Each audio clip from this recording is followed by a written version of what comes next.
Warning: the views and opinions expressed in this podcast can be triggering and sensitive in nature for some.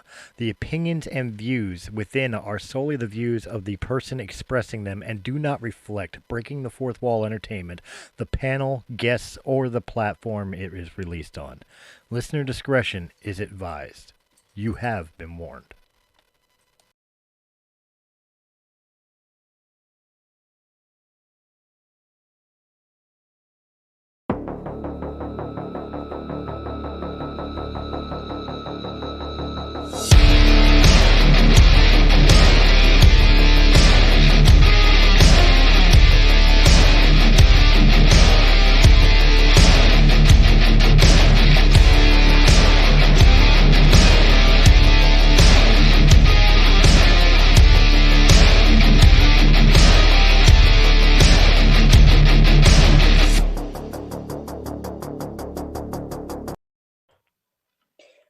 Hello, I'm Zack, and I'm on Common Ground. I'm here with Chris, Sirenity, and get her name again.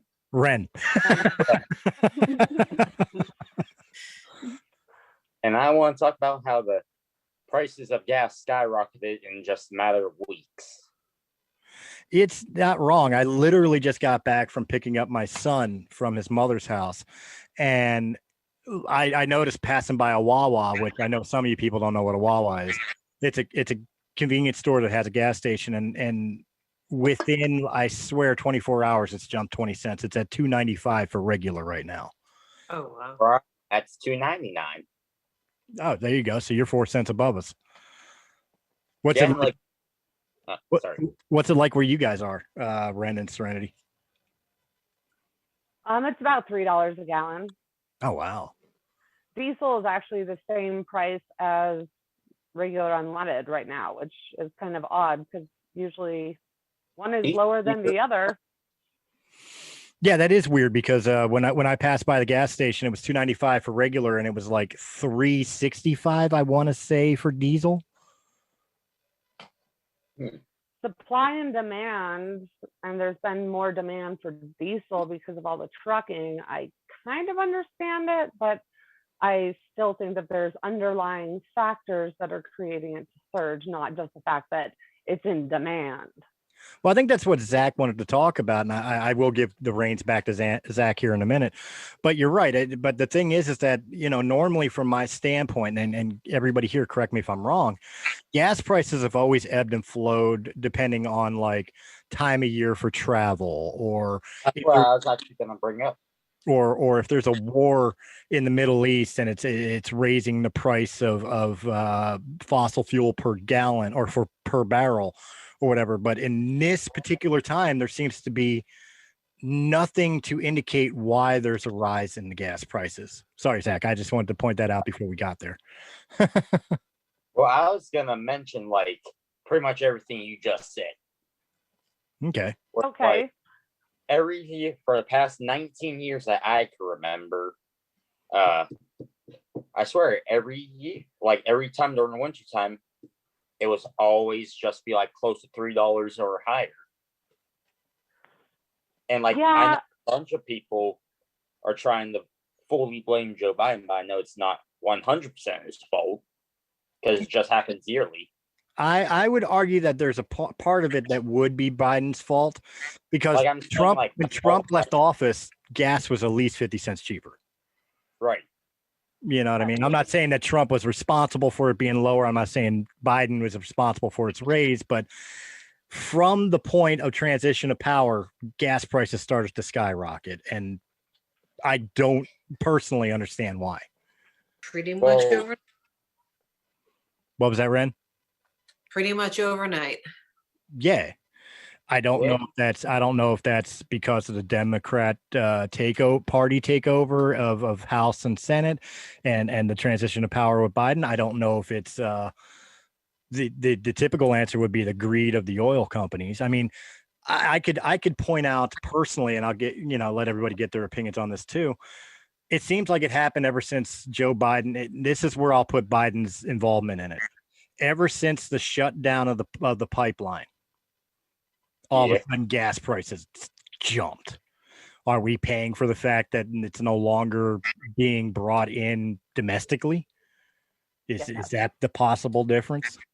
Do you remember when Trump said that for the first time we were not dependent on other countries and we were independent in our oil and our gas? And he warned us that that would change under the Biden presidency and he would shut down the pipeline. Mm-hmm. So It was right.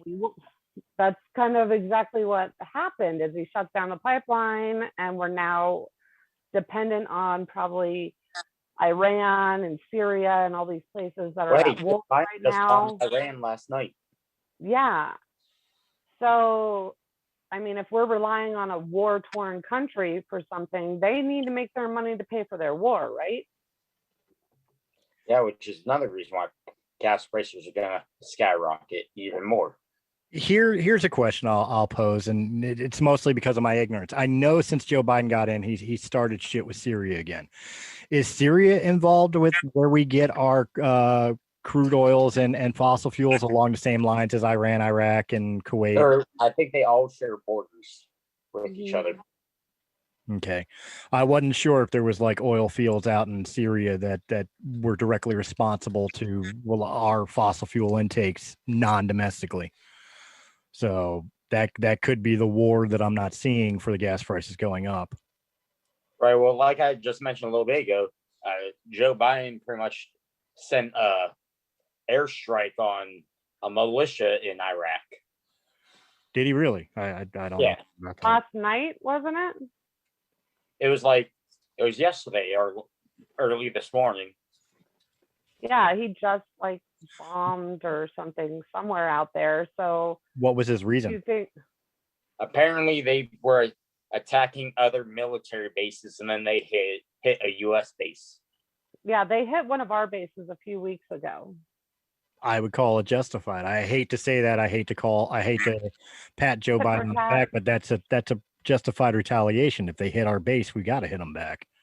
Right. I'm saying, but like what I was trying to say was that could cause like gas prices go up, having conflict with Iraq because of that militia.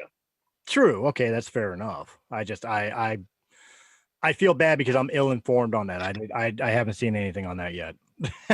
I've been busy. And also, Iraq's saying that they're a militia, so the Iraq government's not responsible for their actions. Fair enough. Well, to me, that's the same as Afghanistan and the like, not taking responsibility for the movements of things like ISIS. You know what I mean? So, okay, fine. We don't have a problem with the country, but we have a problem with your militants. And they're letting them get away with it. Which is normal. That's kind of like our own country allowing Antifa to do what they've been doing, but at the same time, it's like, oh yeah, they're not a part of us, but it's fine that they do what they do. What do you think, Wren? Is she there? I don't know. It doesn't say she's muted.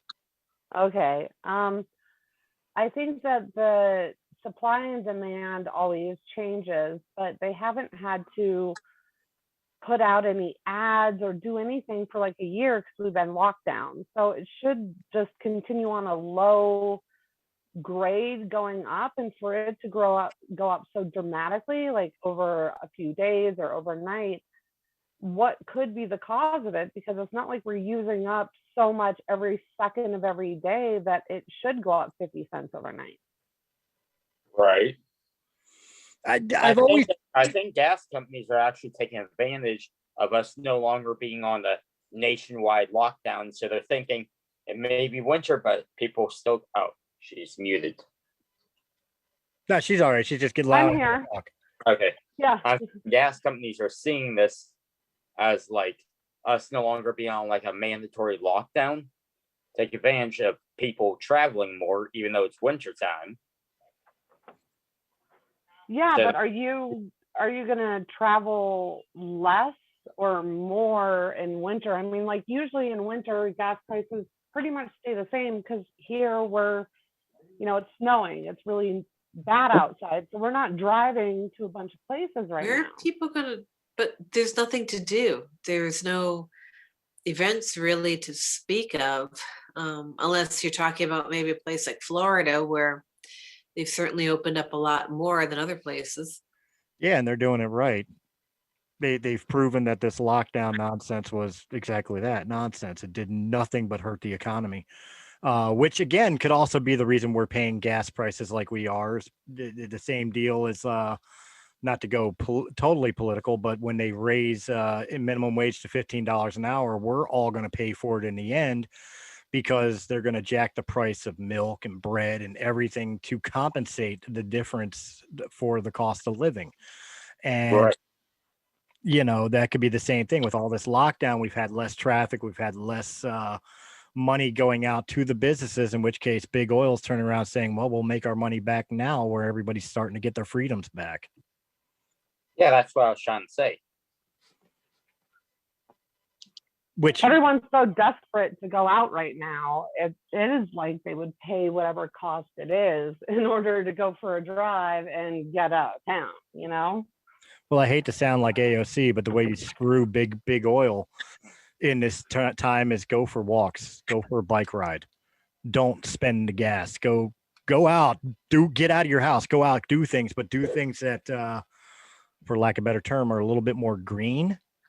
So that way you're not letting them suck at the teat. They're not draining us of our, our compensation checks for being locked down for so long. Cause $600 just ain't enough to get a full tank of gas anymore. Right. I put 30 in my tank today and only got me up to 3/4 of a tank. 30 Wow. used to fill me up. You got a big truck, don't you? No, I have an SUV. Well, same thing. I still get away with $20 to $25 to fill the tank from almost E to full, but I drive, standard sedan cars. I have It takes 100. me about $60 right now to fill it up. Wow. Yeah. But it is, And it's ridiculous. Since Monday, I've watched gas go from $2.50 to $2.95. Since Monday, that's 1 week, not even 1 week. Today's Friday. And there's just, we could speculate and we're probably hitting the nail right on the head, but in layman's terms, there's no justifiable reason for gas prices jumping up as high as they have. Right. But one common ground that Zack did say that's absolutely right. Like gas stations and the oil companies aren't known for fucking gouging the shit out of you because, like most monopolies, there's no way to stop them. Exactly. isn't You isn't before they Shell bring owned it by home. the Queen of England? I don't know. Yeah, Shell is owned by the English royal family. course. So, like, our oil prices might be going up because they're walking. They're not doing as much out there. So, like, she's not making that income that she should have been making. So I know that, like, Shell is always more expensive. That's why I get no coke. Yeah. And I mean, I get it from like King Supers, who gets it from Shell. I primarily, like, if I have to go to a Wawa because I'm that desperate, I'll go there. But primarily, I'll go to like Sam's Club or BJ's because they give more of a discount for their members. But yeah, same difference is the fact is I have to go to a members only gas station to get somewhat of a break on the gas prices. Yeah. But yeah, overall, guys, we would love to know what you guys think of the gas price insurgence. Where in your neighborhood, in your area, has it seen the most spiking, and what your opinions are as well. So make sure you're leaving a comment in the comment section down below. Let us know what you think and what you've been dealing with. And do you agree with us that it's just It's straight ridiculous. raping our wallets, or is there something more behind it that we didn't hit? But yeah, we're 4 minutes from this dropping, so I figured I'd give the outro real quick before we continue the conversation. Right. Don't forget to like, share, comment, and subscribe. There you go. Yeah, he knows it. See that? And Zack, of course, guys, this is the first time you've seen Zack appear on a Breaking the Fourth Wall Entertainment podcast, because normally he is hosting Legends of the Forgotten Gods on our sister affiliation, Sounds Dicey Gaming, which is a D&D adventure podcast, 5th edition, that he has been running in his own little homebrewed world, to which he has been unfortunate to have to deal with a player like me. Jarrell. Yeah, Jarrell's fun. Jarrell is fun. You got to admit that, especially that kinky relationship between him and the bird. Yes. You would understand if you listened to the show, Serenity. Right. Visuals, just visuals. Episode 1. Well, here's a bigger visual for you. The character, I can't remember the name, the bird character's name. Methuselah is a bird race, which stands, what would you say, about 4 feet tall, whatever? I think so. Yeah, something like 4 feet tall. Kind of looks like a crow, between a human and a crow. And Jarrell, which is Joe's character, is a Goliath. He stands about 10, 12 feet tall. And he picks up this bird and puts it on his shoulder into battle. It's kind of cool. Yeah, but it's kind of creepy, especially because we all think there should be a relationship there. Right. Hey, I can proudly admit I've almost dropped Jarrell twice. That is true. That is true, and I could proudly proclaim that everything he's thrown at my character, Debaj Bluenoy, which is spelt like D-bag blue nut. Oh my god. For some reason, my character is unkillable. I've destroyed everything you've thrown at me thus far. Hey, you guys almost bowed down to Malachi in the tournament. No, I whooped Malachi's ass. You barely. He threw me a couple health potions. He did. He threw me a couple health potions. Yeah, but I single-handedly. But to be fair, Debaj did knock out 7 Minotaurs, 3 Death Knights on his own. It was so bad that I gave a kill to another character because he didn't get a kill in that fight. He actually hit a monster that fight. No, he didn't. Using Wow. It's not intentional. My character wasn't designed to be like this badass that I could just wipe the floor with Zack's enemies or whatever that he throws at us. That wasn't the design. It's just the luck of the dice I've had thus far. I know in season 2, Debaj has got an ass kicking coming. Well, yeah, because you got to deal with Zack and Chan. Yeah. But we are less than a minute in, guys. So thank you very much for hanging out with us. I hope you enjoyed this episode. If you did in any capacity, hit that thumbs up button, like, share, comment, subscribe. Check out all the other great podcasts of Breaking the Fourth Wall Entertainment. And of course, remember, we have 2 more episodes of Legends of the Forgotten Gods releasing this weekend and next weekend. Go check them out and then be ready for season 2 and a spinoff one that I believe I'm doing to give Zack a chance to run. Hey, wait, chance to run. Oh, you'll know.